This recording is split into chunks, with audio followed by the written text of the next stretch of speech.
Hello students, today we will see example of scatter and gather method present in the MPI in which number will get doubled. Let us start with the first line. The required MPI package is imported. I have created a class called as MPI Scatter Gather Double. The main method of this class contains entire business logic. That means the call to the scatter method and call to the gather method. As we all know, the very first line in the main function of MPI program should be call to the init function. So I have made a call to the init function by passing arguments to it. These arguments will be how many number of processes. Let us consider total 4 processes are taking part in this doubling mechanism. Next, I am getting rank and size of the communicator. So by using the rank method, I will assign ID to all the processes and I will take the total number of processes present in this communicator. As I said, we will have total 4 processes in this communicator. So rank will be 0, 1, 2 and 3 and size will be 4. I have defined a variable root initialized to 0. So this root variable will point to the root process, that is 0th number process or 0th rank process. Then I will use 2 integer type of array. One will be send buffer and later I will use receive buffer. As the name suggests, send buffer will be utilized in the scatter method to send the data to all remaining processes, and receive buffer will be used to gather that data. Send buffer will contain the integer numbers. So let us consider size of it will be total number of processes available. Since we have 4 processes in this communicator, so send buffer will have size equal to 4. So send buffer is an array. Its starting index will be 0, ranging towards 1, 2 and at last 3. So if rank equal to root, that means if a root process is the current process, then we will assign some numbers to respective index position. So 0th index will contain 10, next 20, next 30 and last index position contains 40. In this way send buffer array is filled. Now we will display some of the messages like which process has what data. So the predicted output of this particular block will be process 0 has data equal to 10, process 1 has data equal to 20, process 2 has data equal to 30 and process 3 has data equal to 40.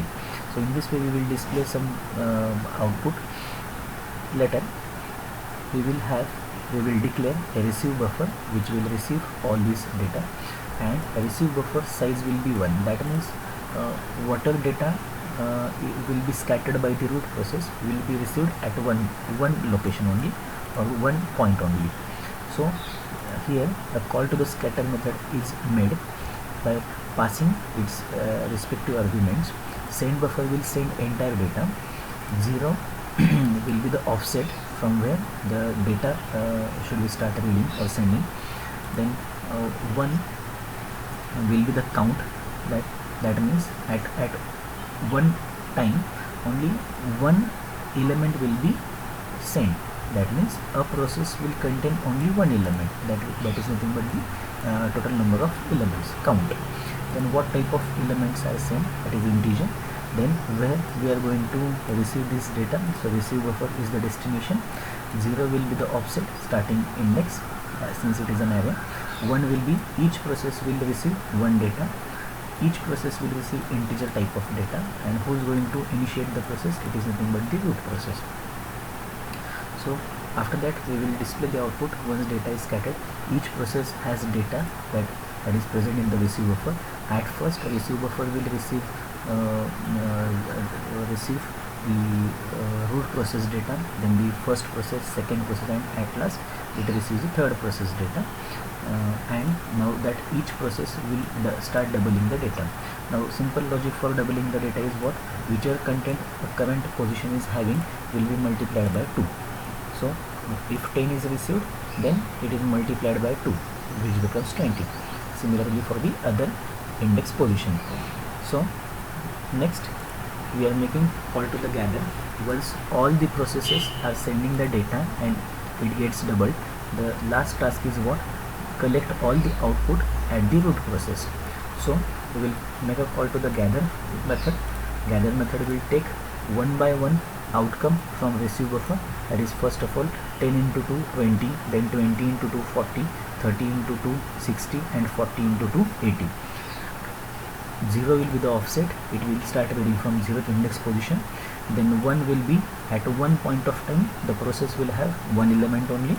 It's of type integer. Then it will be collected at send buffer, which is now empty. Then at from 0th position we will start reading the data, receiving the data. Each process will receive one element only, and type of that data will be integer, and the process will be coordinated by root process having rank equal to 0. At last we will display the result. If rank equal to root, then what process 0 is having, that will be displayed. So in this way process 0 collects all the doubled output and it will display output as 20, 30, 20, 40, 60 and 80. Okay. Once everything is displayed, the last step is make a call to the finalize method. It acts as a garbage collector and your output will be double of a given number. So let us check the output. First of all, see whether the environmental variables are set or not. We'll first check. For the double, environmental variable is set, and in the argument of double also the starter.jar file is included. So we'll just run it. So you can observe the output is like over here. Process 0 has data 10, 20, 30, 40. Then 0 has data 10. 0 starts doubling the data. 1 has data 20. 1 starts doubling the data. 3 has data 40, starts doubling the data, and 2 has data 30, 2 starts doubling the data. So at one point of time only one process gets the data and it will double, and at last the entire double data will be handed over to the process 0 and it will display the output of the doubled value. In this way, by making use of scatter and gather, you can double the numbers present in the array. If you like the video, then hit a like and please study this program. Thank you.